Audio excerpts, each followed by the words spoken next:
पुरीबरोबर किंवा पराठ्याबरोबर खाणारी जाणारी चमचमीत अशी बटाट्याची भाजी आपण करणार आहोत, जी तुम्ही झटपट अशी सकाळीच मुलांना टिफिनला देऊ शकतात। तुम्ही भाताबरोबर पण खाऊ शकतात। बनायलाही इतकी सोपी आहे आणि खाण्यासाठी पण एकदम टेस्टी लागते। व्हिडिओ शेवटपर्यंत बघा। चला तर मग रेसिपीला सुरुवात करूयात। सर्वात आधी 3 बटाटे घ्यायचे आहे। मोठे बटाटे घेतले होते आणि कुकरला पाणी टाकून 2 शिट्ट्या मी काढून घेतलेल्या आहेत। त्याचं साल काढून घ्यायचं आहे आणि बटाटे थोडेसे जाडसरच असे हाताने मी तोडून घेतलेले आहेत। आता तेलामध्ये टाकत आहे राई आणि जिरं। राई आणि जिरं चांगलं फ्राय झालं की लगेच टाकणार आहे बारीक चिरलेला लसूण। लसूण थोडासा फ्राय झाला की लगेच कांदा टाकायचा आहे आणि कांदा सुद्धा आपण थोडासा फ्राय करून घेऊयात। आता इथे मी टोमॅटो प्युरी वापरलेली नाही आहे, तरी सुद्धा जी भाजी आहे ना खूप टेस्टी बनते। आता कांदा मी थोडासा गोल्डन ब्राउन होईपर्यंत फ्राय करून घेणार आहे। त्याचबरोबर थोडासा खडा मसाला मी जे धने, जिरं, बडीशोप, लवंग आणि काळी मिरी, थोडंसं दालचिनी हे थोडंसं मिक्सर तव्यावर भाजून घेतलं होतं आणि मिक्सरला ग्राइंड करून मी त्याची पूड ऑलरेडी अशी डब्यामध्ये भरून ठेवते, म्हणजे ती भाजीमध्ये पटकन टाकायला तयार असते आणि थोडी भाजीची चव सुद्धा वेगळी होते। आता इथे मी टाकलेलं आहे थोडीशी बारीक चिरलेली कोथिंबीर। आता सुके मसाले टाकायचे आहेत, त्यामुळे टाकत आहे धना जिरा पावडर, लाल मिरची पावडर आणि हळदी।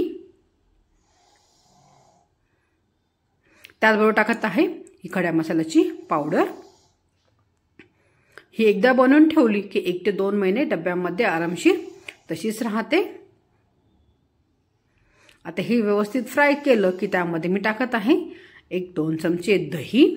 गॅसची फ्लेम स्लो करायची आहे, नंतर दही टाकायचं आहे आणि दही टाकल्यानंतर हे कंटिन्युअसली आपल्याला मिक्स करायचं आहे, नाहीतर दही आपलं फाटू शकतं। आता हा मसाला छान तेल सुटेपर्यंत मी 3 ते 4 मिनिटं फ्राय करून घेणार आहे। आता तुम्ही इथे बघू शकतात मसाला इथे मस्तपैकी फ्राय झालेला आहे, साईडनी तेल सुटत आहे। तर अशाच प्रकारे मसाला व्यवस्थित भाजून घ्यायचा आहे। म्हणजे खड्या मसाल्याची पावडर टाकली होती ना, त्यामुळे इथे खूप सुंदर असा मसाल्याचा वास सुटलेला आहे। आता त्यामध्ये टाकत आहे उकडलेले बटाटे। जर सकाळी तुम्हाला घाई गडबडीत ही भाजी करायची असेल तर तुम्ही रात्रीच बटाटे उकडून फ्रीजमध्ये ठेवा आणि झटपट ही भाजी रेडी करा। सकाळी मुलांनाही झटपट तुम्ही टिफिनला देऊ शकतात। आता हे बटाटे थोडेसे मसाल्यामध्ये व्यवस्थित फ्राय करून घेणार आहे। आता त्यामध्ये मी टाकत आहे 1 कप पाणी। थोडीशी पातळ अशी मी भाजी करणार आहे। तुम्हाला वाटलं तर तुम्ही कोरडी सुद्धा अशी खाऊ शकतात। आणि पाणी टाकल्यानंतर ही ग्रेव्ही मी 5 ते 6 मिनिटं तरी व्यवस्थित शिजवून घेणार आहे। तुम्ही ते बघू शकतात ग्रेव्ही परफेक्ट अशी रेडी झालेली आहे, जास्त पातळ पण नाही आहे आणि घट्ट पण, आणि ती थंड झाल्यानंतर अजून छान घट्ट होणार आहे।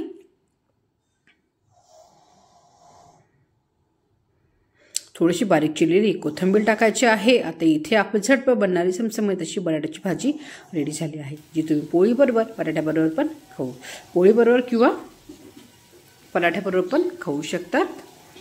तर मग चला तर मंडळी, रेसिपी रेडी झाली आहे। रेसिपी घरी जरूर ट्राय करा। व्हिडिओ कोणत्याही कानावर तर लाईक आणि शेअर जरूर करा।